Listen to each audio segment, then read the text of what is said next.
te damos, Jesús, por tu misericordia y tu amor.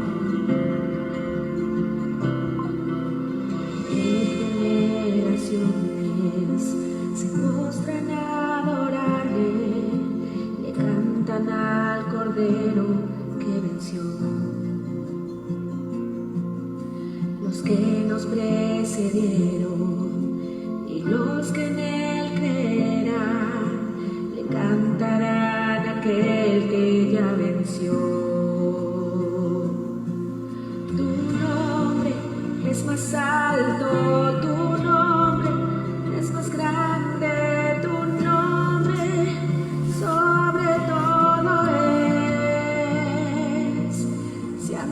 Dios les bendiga, amados hermanos. Vamos a comenzar, vamos a orar al Señor.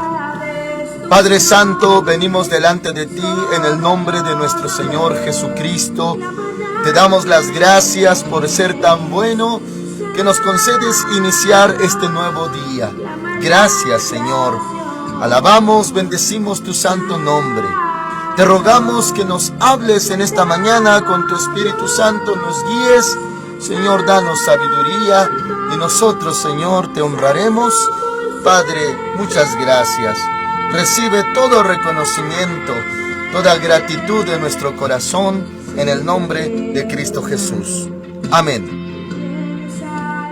Hoy veremos Primera de Pedro, capítulo 2, desde el verso 11 en adelante.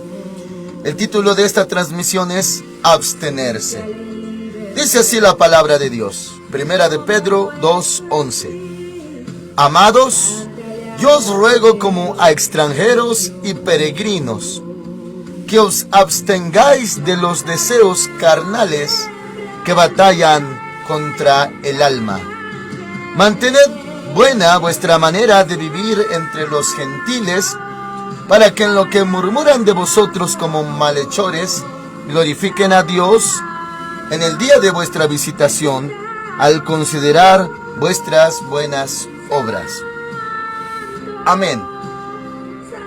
Así comienza, hermanitos, este tema. Desde el verso 11 dice que somos como extranjeros peregrinos. Y lo dice así: yo os ruego que como extranjeros y peregrinos. Esa frase, hermanos amados, muy importante, nos concientiza y asienta en lo que somos. Solamente, hermanitos, en esta tierra somos extranjeros y somos peregrinos. Estamos de paso solamente. No nos quedaremos aquí, hermanitos. Nuestra vida tiene un plazo en la tierra. Dice, hermanitos, en Salmos que el promedio de edad es de 70 a 80 años en los más robustos. Ese es el promedio. Puede ser menos, puede ser más, conforme a la voluntad de Dios. Pero el fin es de que aquí no permanecemos, solamente estamos de pasada. En el libro de Hebreos, hermanitos, cuando nos correspondió analizar el caso de Abraham, en el tema de la fe, él también actuó como un peregrino, como un extranjero. Por eso se dice de las características de la forma de vivir de Abraham, que él no construyó casa en la tierra de Canaán. Siempre vivió en tiendas. Algo así, hermanitos, como tiendas de campaña. Aunque era rico y tenía manera de hasta comprarse heredades, ya que una vez sí compró una cueva llamada Cueva de Macpela, donde ahí primeramente sepultó a su esposita Sara cuando partió, y de ahí otros descendientes fueron sepultados ahí. Era una propiedad, hermanos amados, que él compró, se puede decir, al contado, pero solamente para sepulturas. Él tenía la posibilidad, era hacendado, riquísimo, en nuestros términos podríamos decir millonario, pero sin embargo vivió en tiendas de campaña, porque él sabía que esa tierra solamente, hermanitos, era de pasada, aunque se le prometió a él, a su descendencia, acerca de heredar la tierra, pero hermanitos, él sabía que no era permanente. Y también dice Hebreos que él esperaba una ciudad mejor, una herencia mejor. Y eso habla de la eternidad. Entonces, hermanitos, así como este personaje, Abraham, amigo de Dios, padre de la fe, en su corazón tenía establecido que así sería su modo de vida, como un peregrino, como un extranjero. Hermanos amados, así nosotros tomemos en cuenta esta palabra que dice: amados, yo os ruego como extranjeros y peregrinos que os abstengáis. O sea, vivamos aquí como pasajeros, que abstengáis de los deseos carnales que batallan contra el alma. Mis hermanitos, si conforme a la Escritura tenemos claridad en todo lo que hemos aprendido acerca de los compuestos de nuestra vida, o sea que somos tripartitas, 3 partes: cuerpo, alma, espíritu. Esto, mis hermanitos amados, viene desde Dios. Dios es trino, o también se le conoce como la Trinidad. Es Dios Padre, Dios Hijo, Dios Espíritu Santo. El Señor dijo en Génesis: hagamos al hombre conforme a nuestra imagen y semejanza. Y así somos nosotros los humanos. Y hermanos amados, también hay más trinidades en la palabra de Dios. ¿Por qué? Porque Dios es trino, es Trinidad. Por ejemplo, tabernáculo o templo también se compone de 3. Atrios, patio, es lo mismo. Lugar santo, lugar santísimo. 3, hermanos amados. Y en muchas cosas más. Sin embargo, le menciono esto porque la parte carnal nuestra. Acuérdese, antes, dice la Escritura, estábamos muertos en delitos y pecados. Equivale a nuestro espíritu.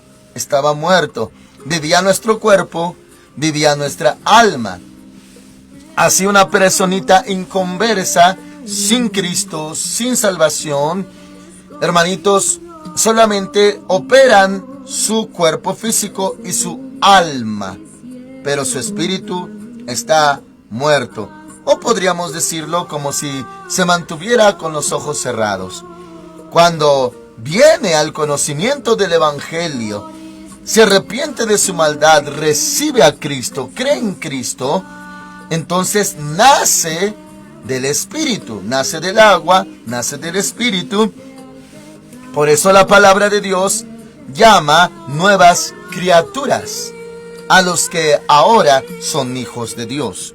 Al recibirle, arrepentirse, creer en Él. Entonces, hermanitos, viene a operar la parte espiritual. Ahora está vivo espiritualmente y ese espíritu que ahora está vivo se alimenta de palabra de Dios.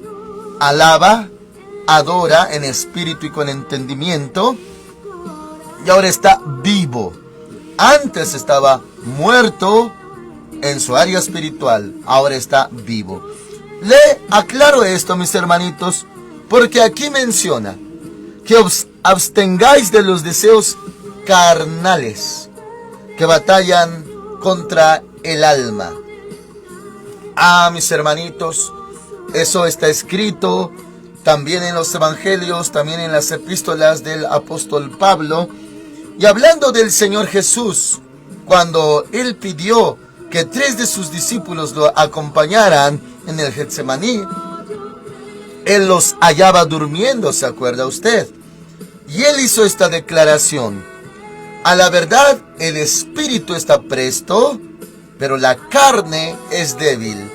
O sea, están ahora batallando con la carne, tienen sueño, tienen tristeza los discípulos, porque esa noche sería entregado el Señor Jesús, pero el espíritu está presto. Y efectivamente, hermanitos, eso pasa con nosotros también. Nuestro espíritu anhela de Dios. Queremos oír palabra de Dios. Tenemos la necesidad de alabarle, de adorarle, de orar, de invocar a su nombre. Y ¿Por qué no decir, anhelamos su presencia? Pero ese es nuestro espíritu. Y al mismo tiempo, hermanitos, también portamos esta carne. Se le ha mencionado, por ejemplo, en Romanos capítulo 7, que habla de las dos leyes que hay en uno mismo. Y ahí Pablo se ponía como ejemplo. Decía, la ley del pecado que mora en mí, en mis miembros. Y también decía, la ley de mi mente. En el hombre interior me deleito en la ley de Dios. Pero en la carne, pues en la ley del pecado. Dos naturalezas juntas. Y si, mis hermanitos, tenemos esa batalla, esa guerra en nuestro mismo ser, ni siquiera en lo externo todavía, ya que en lo externo se habla de tentaciones que provienen del mismo enemigo, hermanitos, el mundo, los deseos de la carne, los deseos de los ojos, la vanagloria de la vida, son externos, que tiene que ver con que uno extienda su mano hacia esas cosas. Pero antes de eso, ya hay una batalla interna. Bien dijo el Señor Jesús que no es lo que entra en el hombre lo que contamina al hombre, sino lo que sale de su boca. Porque de su corazón salen cosas malas, malos pensamientos, claro, malas obras. Del interior, y ya se explicó también conforme a Santiago acerca de la palabra concupiscencia. Pecado originado desde el interior, sin la intervención del maligno. Simplemente se origina adentro. Eso es en la carne. Entonces, hermanitos, es lo que dice aquí. Dice que os abstengáis de los deseos carnales que batallan contra el alma. Entonces, hermanitos, hay cosas de ese tipo, carnales. Y usted, mi hermanito, al estar vivo, también tiene esta lucha. Por eso la palabra de Dios, absténgase. Ahí van a estar los deseos. Dice, abstengáis de los deseos carnales que batallan contra el alma. Sí, hermanitos, parte de nuestra alma ya quiere honrar al Señor y quiere estar bien con Él. Pero hay deseos carnales. Y lo carnal, hermanitos, ya que surte su efecto, entonces, claro que va a afectar el alma. Y hermanitos amados, se menciona en Proverbios que el alma se podría corromper. Se puede afectar al alma por deseos carnales. Así que venza, hermanito, hermanita, venzamos estando en carne, pues abstengámonos. Dios ayude, Dios sostenga, Dios fortalezca. Hermanitos amados, hay deseos carnales. También podemos hablar de eso en cuanto a niveles de gravedad, niveles de afectación. Y hermanitos, aunque hay unos que ni siquiera son considerados o pecados o graves, pero sí son deseos carnales. Un deseo carnal, hermanitos, no podría siempre parecer malo, pero es un deseo carnal a final de cuentas. Tampoco podría parecer ni grave ni pecado, no pecaminoso, pero si es de la carne, entonces no puede ser bueno. Porque en Romanos capítulo 8 se menciona que los que viven conforme a la carne no pueden agradar a Dios. Así que, mis hermanitos, bien dice Romanos capítulo 8, versículo 1, ahora pues ninguna condenación hay para los que están en Cristo Jesús, los que no andan conforme a la carne, sino conforme al Espíritu. ¿Qué son las cosas de la carne, hermanitos? Todo lo que la carne pide. ¿Y qué son las cosas del Espíritu? todo lo que conlleva, hermanitos, a un encuentro con Dios. Cosas del Espíritu: orar, cantar alabanzas, alabarle, adorar, gemir, clamar, obedecer, invocar. Todo eso son cosas del Espíritu. Oír la palabra, predicar la palabra, escudriñar las Escrituras, son cosas espirituales. Ahora, mis hermanitos, dice el verso 12: mantened buena vuestra manera de vivir entre los gentiles. Mis hermanitos, se refiere, claro, como la carta está dirigida a judíos dispersos, pero como veíamos también ayer, esta palabra nosotros la abrazamos, claro que sí, aunque no seamos judíos, la abrazamos, porque es palabra de Dios. Y habla, para nuestro caso, en cuanto a los inconversos. O sea, que guardemos nuestra manera de vivir delante de los inconversos. Así lo podemos aplicar. Para un judío, delante de los gentiles. Para nosotros, iglesia, dice así: mantened buena vuestra manera de vivir entre los gentiles. Podemos parafrasear para nosotros: entre los inconversos. Para que en lo que murmuran de vosotros como malhechores, si murmuran, hermanitos, de nosotros, y claro, ellos no nos ven bien. Para usted, hermanitos, usted que ama a Dios y camina delante de Dios, pues usted ha reconocido y ha recibido el amor de Dios. Y sabe que el Señor le ama, le perfecciona, le santifica, le levanta. Pero, hermanitos, a los ojos de ellos, nosotros somos malhechores, como malhechores. Dice: para que lo que murmuran de vosotros como malhechores, glorifiquen a Dios en el día de vuestra visitación. ¿Día de visitación? ¿Qué es eso, amados hermanos? Bueno, se ha hablado también en el púlpito y en estas transmisiones de la palabra visitación, que esa palabra es muy común para Israel. El mismo Señor Jesús habló tanto en Mateo y tanto en Lucas acerca de Jerusalén, que no reconoció el día de su visitación. Quiere decir que Él vino a lo suyo, pero los suyos no lo recibieron. Esa visitación para nosotros es morada permanente en nuestra vida del Espíritu Santo, y Él vive permanentemente en nosotros. O sea, ya que vive, no nos visita, sino que vive en nosotros.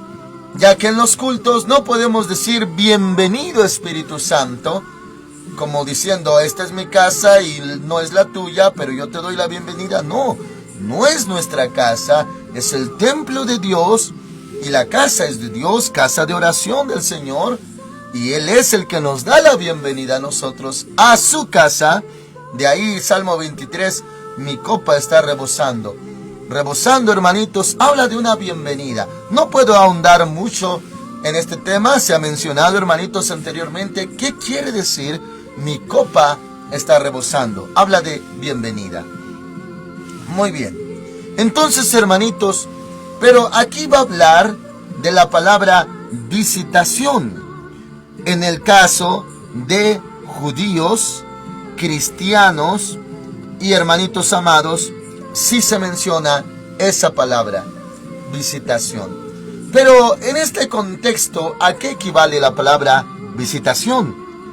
Dice, hermanos amados: para que en lo que murmuran de vosotros como malhechores, glorifiquen a Dios en el día de vuestra visitación. ¿Quiénes van a glorificar a Dios? Los inconversos, en nuestro caso, o gentiles, en el caso de los judíos. O sea, esos malhechores que murmuraban, bueno, más bien esos inconversos que murmuraban de que somos malhechores, ellos un día van a reconocer a Dios. ¿Cuándo? Cuando se emplee esta palabra, visitación. Cuando Dios, hermanitos, haga algo. Y sí, en ese término, visitación. Un ejemplo, mis hermanitos. Muchos oyeron en las redes sociales, vieron acerca de ciertos casos, pocos casos, ahora que hubo ese grande incendio, varios incendios en California, Estados Unidos. Y se hablaba, hermanitos, de casitas y específicamente de una casita, y claro, de esas de mansiones o casas de millonarios. Incluso se hablaba mucho de un hombre, actor de Hollywood, famoso, claro, y que su casita no se quemó. Alrededor todo incendiado, todo consumido en cenizas, pero esa casita intacta. Hablaron mucho de eso. Incluso cristianos, hijos de Dios, hicieron referencia de que Dios lo libró y que incluso ese hombre testificaba y le daba gracias a Dios por haber librado su casita de los incendios. ¿Qué pasa con eso?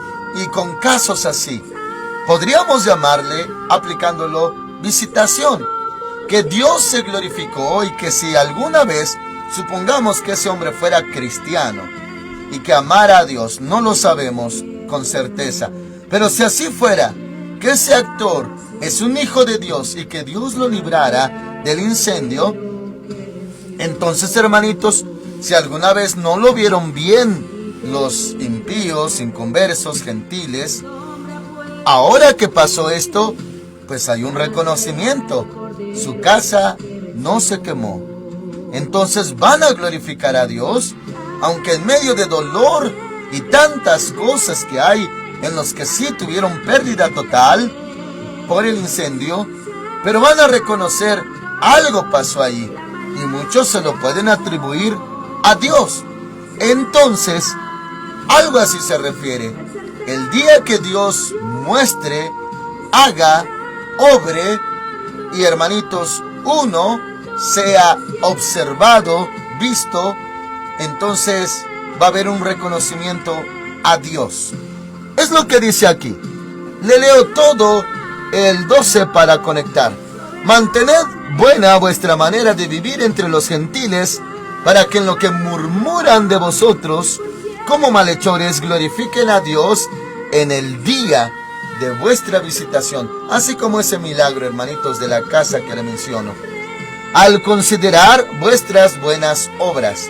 O sea, ya van a considerar, antes éramos malhechores para ellos, pero un día van a considerar, ese no se mete con nadie, ese no daña a los vecinos, ese no roba, ese no dice groserías, ese no anda chismeando, o esa mujer no anda chismeando. Esos son diferentes. Antes murmuraban como si uno fuera malhechor, ahora ya van a considerar las buenas obras. ¿Por qué? Porque el Señor obró de tal manera que la gente va a diferenciar, discernir acerca de nuestras vidas, que nuestras vidas son diferentes. Ahora, versículo 13. Por causa del Señor, someteos a toda institución humana. Someternos, hermanitos. Eso es lo que dice el verso 13. Primeramente, también tenemos que aclarar qué es institución humana. Hay instituciones humanas, hermanitos. Y aquí quiero hacerle una aclaración adicional. ¿Será que la iglesia es una institución humana? ¿Será que el matrimonio o la familia es una institución humana? Son cosas que Dios implantó, mis hermanitos, que el Señor fundó, que el Señor constituyó. La familia, el matrimonio, primeramente con Adán y Eva. Y hermanos amados, en el caso de la iglesia, pues no es una institución humana. El humano no instituyó a la iglesia. El humano no instituyó el matrimonio. Los gobiernos no instituyeron los matrimonios. No, solamente se sujetan para preservarlos o dar la línea correcta, pero fue Dios el que instituyó. Entonces podemos decir que hay instituciones de Dios, que el Señor las hizo, y hay instituciones humanas. Y en cuestión de institución humana, hablemos del gobierno. Sí, someternos a toda institución del gobierno, por así parafrasear. Todo lo dispuesto por el gobierno, hermanitos amados, las leyes civiles que nos conciernen, claro, como civiles, como ciudadanos, sométase. Sí, podrá sonar, hermanitos, como injusto, incluso visto desde un punto de vista carnal y terrenal. Alguno considerará, esto no es justo, esto no es obligatorio, a esto no me debo de sujetar. Uno podría considerarlo a su criterio así, pero Dios no dice eso.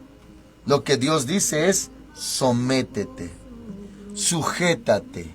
Alguien diría, no, pero yo no me voy a sujetar a un gobierno corrupto, a esto que piden es injusto, este nuevo impuesto es injusto, esto también.